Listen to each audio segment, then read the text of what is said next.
ત્યારે કહ્યું કે મેં નિર્ધાર કર્યો છે કે હવે હું સતી નહીં થાઉં. ભલે ઘરેથી કાઢી મૂકવું, અહીંયા નદી કિનારે ઝૂંપડી બનાવીને રહીશ, પણ કંઈક મને શીખવા મળ્યું છે વૈષ્ણવ પાસે. બીજા દિવસે સ્નાન કરવા માટે રાણા વ્યાસ અને પેલા વૈષ્ણવ આવ્યા, ત્યારે આ સ્ત્રી આવી, ચરણોમાં પડી અને એટલું પૂછ્યું કે મને જોઈને તમે મોઢું બગાડીને મુંડી કેમ હલાવી? ત્યારે એમણે કહ્યું કે એટલા માટે કે આ માનવ દેહ કેટલો દુર્લભ દેહ છે. આ કોઈ મરેલાની પાછળ બળી જવા માટે નથી મળ્યો. એના કરતા નિશ્ચલ અને શુદ્ધ પ્રભુની ભક્તિ કર, જેથી જન્મ જન્મના ચક્કરમાંથી તું મુક્ત થઈ જાય. તારા જન્મારાને સાર્થક કર તું. વિચાર કરો, આજથી 500 વર્ષ પહેલા અમારા મહાપ્રભુજીના સેવકોએ આ સમાજ સુધારણાની વાતો કરેલી. આ બધું વાર્તા સાહિત્યના પ્રમાણો છે. કોઈ જતું રહ્યું એનો અર્થ એ નથી થતો કે આપણે સમાપ્ત થઈ જવું, જીવન ખતમ કરી દેવું. આ દુર્લભ માનવ દેહ તો ભગવાનને મેળવવા માટે મળ્યો છે. એ આત્માના પતિને પામવા માટે મળ્યો છે. એસે વર કો ક્યા વરું, જો જન્મે મર જાય, વર વરીએ ગોપાલ સો, મારો ચૂડલો અખંડે જાય. હીરાબાઈ પણ એટલે જ કહે છે કે એવાને શું વરું જે વિવાહ બનાવીને મૂકી જાય, એવાને વરું જે મને સદાય સુહાગણ બનાવીને રાખે. અને જ્યારે આવો ઉપદેશ મળ્યો છે ત્યારે એમને થયું કે હવે મારે પ્રભુની ભક્તિ કરવી છે, મને સેવક બનાવી દો. અને એક સ્ત્રીને સતી થતા રોકી આપણા વૈષ્ણવે અને એક વિચારધારા સમાજમાં આપી કે જીવનને સફળ કેમ કરાય. કહ્યું પ્રભુનું તું સ્મરણ કર, ભજન કર. શ્રી મહાપ્રભુજીના શરણમાં ગયા, સેવક થયા, એમનો ઉદ્ધાર થયો છે. આમ વૈષ્ણવનો સંગ સદવિચાર સમાજમાં આપતો હોય છે, સદબુદ્ધિ આપતો હોય છે, જીવનને સાચી દિશા આપતો હોય છે. વાર્તા પ્રસંગને વિરામ આપીએ. રામદાસ સાચોરાના ભગવદીની વાર્તા આવી. તળાવના કિનારે બેઠા છે, બાળક વહે છે. આવ્યા મહાપ્રભુજીના કિનારે શરણે ગયા કે મને સાથે રાખો, હું આપનો સેવક થાઉં. મહાપ્રભુજીએ વિચાર કર્યો છે બાલક, જો આને સાથે નહીં રાખું તો ક્યાંક દુસ્સંગમાં પડી જશે તો જન્મારો બગડશે. એવું ઠીક છે, તું મારી સાથે રહે. સાથે રહે. મહાપ્રભુજીને એટલા પ્રિય છે અને આમને મહાપ્રભુજીમાં એટલી આસક્તિ છે, મહાપ્રભુજી જ્યાં જ્યાં પધારે ત્યાં ત્યાં સાથે જાય. બધા વૈષ્ણવો મહાપ્રભુજીની પાછળ પાછળ ચાલતા હોય અને આમની સેવા ઉલટી છે, આ મહાપ્રભુજીની આગળ આગળ ચાલે. અને આગળ આગળ ચાલે એ પણ કેવા ઊંધા, કારણ કે મહાપ્રભુજીને પીઠ ન બતાવે એટલે મહાપ્રભુજીની સામે મુખ કરી અને ઊંધા પગલે ચાલે. અને આમની સેવા શું? એક જ સેવા કે મારા મહાપ્રભુજી ખુલ્લા ચરણારવિંદથી ભારત વર્ષમાં પધારી રહ્યા છે અને ક્યાંક મારા મહાપ્રભુજીના ચરણારવિંદમાં કોઈ કાંટો ને કાંકરો ન વાગી જાય, બસ એ જ સાવધાની. એટલે રસ્તો સાફ કરતા કરતા ઊંધા ચાલે અને ઊંધા ઊંધા જાય અને રાસ્તો સાફ કરતા જાય, ક્યાંક મારા મહાપ્રભુજીના ચરણારવિંદને ચોટ ન લાગે. મહાપ્રભુજી તો ખુલ્લા ભલે પાદુકા પધરાવી, પણ પાદુકાઓ જ્યાં જ્યાં બિરાજે છે ત્યાં ત્યાં મહાપ્રભુજીએ કેવલ સ્પર્શ કરીને પધરાવી છે, પાદુકા ધારણ નથી કરી. અને આપ તો સનાત કરવા પધાર્યા છે. અંગ બંગ કલિંગ કૈકટ મગધ મારુ સુરસિંહ, આમ બધે જ પધાર્યા. તીર્થ સકલ સનાત કીધા, ચરણ રેણુ સમાજ. ચરણ રેણુનો સ્પર્શ કરાવી ભારતની ભૂમિને પાવન કરી છે મહાપ્રભુજી. અને ઊંધા ઊંધા ચાલે અને ઘણીવાર રામદાસના પગમાં કાંટા વાગી જાય. એકવાર આમ કરી રહ્યા હતા, પગમાં રામદાસનો કાંટો વાગ્યો, પણ મનમાં વિચાર થયો કે જો હું ઊભો રહીશ તો મહાપ્રભુજી ઊભા રહી જશે. અને મહાપ્રભુજી ઊભા રહી જશે તો જે જીવનો ઉદ્ધાર કરવા મહાપ્રભુજી જઈ રહ્યા છે એના ઉદ્ધારમાં આટલી ક્ષણોનો વિલંબ થઈ જશે. તો એ જીવને કેવો વિપ્રયોગ થશે? મને ભલે વાગે, પણ મહાપ્રભુજી જેનો ઉદ્ધાર કરવા જાય છે એનો ક્ષણવાર પણ વિપ્રયોગ ન થવો જોઈએ, વિલંબ ન થવો જોઈએ. આમ વિચારીને પગમાં કાંટો વાગ્યો, લોહીની ધારા વહે છે, પણ ઊંધા ઊંધા ચાલતા જાય, ચાલતા જાય, ચાલતા જાય. અને વિચાર કર્યો કે જો હું કાંટો કાઢવા રહીશ તો તો મહાપ્રભુજી આગળ નીકળી જશે અને આગળ રસ્તામાં બીજા કેટલાય કાંટા કાંકરા હશે અને જો હું ઊભો રહી ગયો અને મહાપ્રભુજીના ચરણમાં જો કાંટો વાગી ગયો તો મારો દાસ ધર્મ જશે, મારી સેવા ચૂકી જઈશ. એટલે ઊંધા ચાલતા જાય, રસ્તો સાફ કરતા જાય, પગમાં કાંટો વાગ્યો, લોહીની ધારા વહે, પોતે તો ન બોલ્યા પણ મહાપ્રભુજી તો મહાકારુણિકો વિભુ, મહાકારુણિક છે. જોયું કે પગમાં વાગ્યો, ઉભો નથી રહેતો, એવું રામદાસ ઉભા રહો, પહેલા કાંટો કાઢો, પછી આપણે આગળ જઈશું. અરે પ્રભુ, મારા માટે આપ કેમ શ્રમ લો છો? મહાપ્રભુજી કહે, મારો વૈષ્ણવ દુખી હોય તો હું ક્યારે આનંદમાં ન રહીશ. પહેલા તારા પગનો કાંટો કાઢ. અને રામદાસ કાંટો કાઢ્યો અને આગળ મહાપ્રભુજી સાથે ચાલ્યા. મહાપ્રભુજી આ જોઈને બહુ પ્રસન્ન થયા રામદાસ કે રામદાસ, તારી ભક્તિ ધન્ય છે, તારી સેવાની નિષ્ઠા ધન્ય છે. નહીં તો બીજો કોઈ સાધારણ હોત તો કે 1 મિનિટમાં શું જવાનું છે, 1 સેકન્ડમાં શું જવાનું, હમણાં કાઢીને પાછો દોડતો જતો રહેશે. પણ રામદાસની નિષ્ઠા ને દ્રઢતા કેવી છે. અને ત્યારે મહાપ્રભુજીએ કહ્યું, રામદાસ કછું માંગો. અને માંગવાનું કહ્યું ત્યારે રામદાસે કહ્યું, એટલું જ માંગુ છું, આસરો એક શ્રી વલ્લભાધીશ કો, આપના ચરણારવિંદમાં મને અનન્ય આશ્રય થાય, એવો અનન્ય આશ્રય થાય કે આપના સિવાય મને બીજો કોઈ વિચાર ના આવે, આપના ચરણારવિંદનો અનન્ય આશ્રય મને આવે.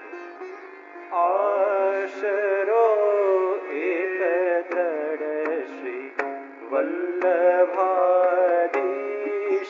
કો, આશરો એક દ્રઢ શ્રી વલ્લભાધીશ કો, આશરો એક દ્રઢ શ્રી વલ્લભાધીશ કો.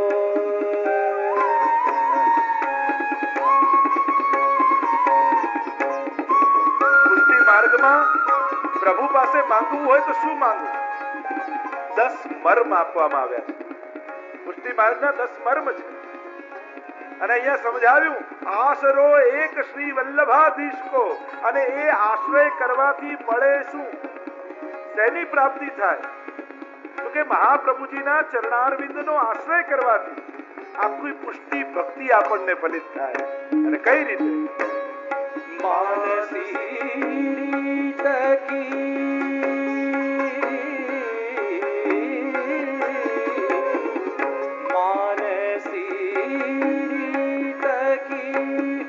મુખ્ય સેવા વ્યસન લોક વૈદિક ત્યાગ શરણ ગોપીશ કો, આશરો એક દ્રઢ શ્રી વલ્લભાધીશ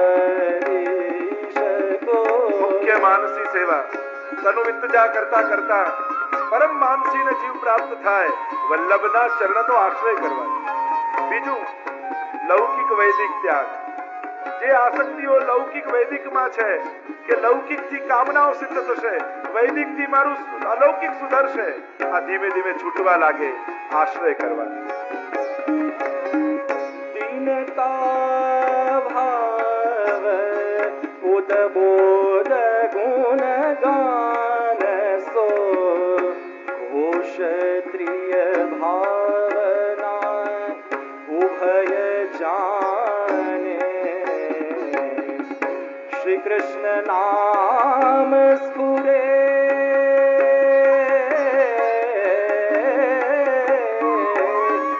શ્રી કૃષ્ણ નામ સ્ફુરે, પાલન યાશાટરે,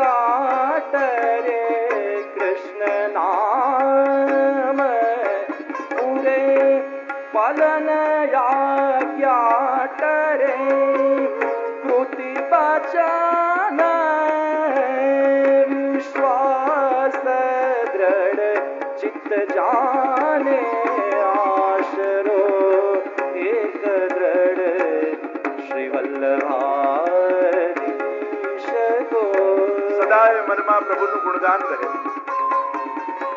સતત ભગવત નામ મનમાં બન્યું રહે, આશ્રય સિદ્ધ થાય, મહાપ્રભુજીની કૃપા થાય. તસ્માત સર્વાત્મના નિત્યમ શ્રી કૃષ્ણ શરણમ મમ. भगवती जाने सत्संग में अनुसरे ना देखे दोष अरु सत्य भाखे पुष्टि पथ मर्मा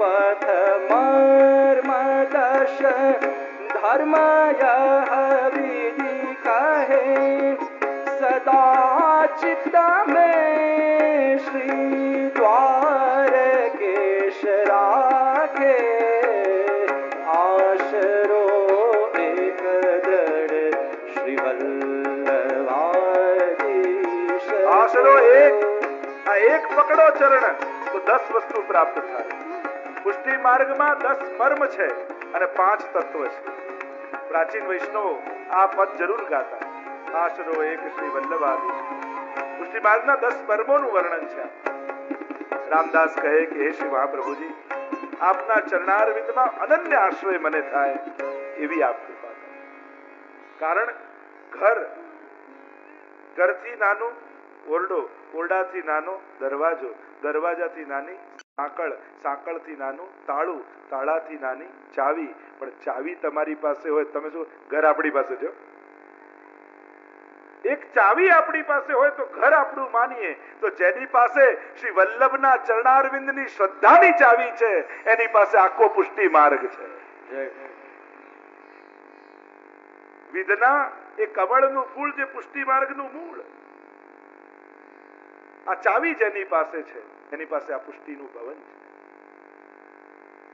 રામદાસ પર એવી કૃપા મહાપ્રભુજીએ કરી નટુઆ ગોપાલજીનું સ્વરૂપ પધરાવ્યું ચરણ પાદુકાજી પધરાવી પાદુકાજી પર પોતાના ચરણ પધરાવી પ્રસાદી કરી અને મહાપ્રભુજીએ પધરાવી લે આની સેવા કરજે સદાય મારા સાનિધ્યનો તને અનુભવ થશે એવા ભગવતી રામદાસ એમના ચરણારવિંદમાં વંદન કરીએ આગળ ગોવિંદ દુબેની વાર્તા આવી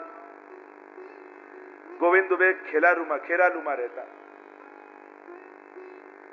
શ્રી મહાપ્રભુજીના સેવક થયા વાર્તાઓમાં તો ચરિત્રો તો ઘણીવાર વિસ્તારથી હોય સાર રૂપે આપણે દર્શન કરીએ છીએ શ્રી મહાપ્રભુજીના સેવક થયા શરણે આવ્યા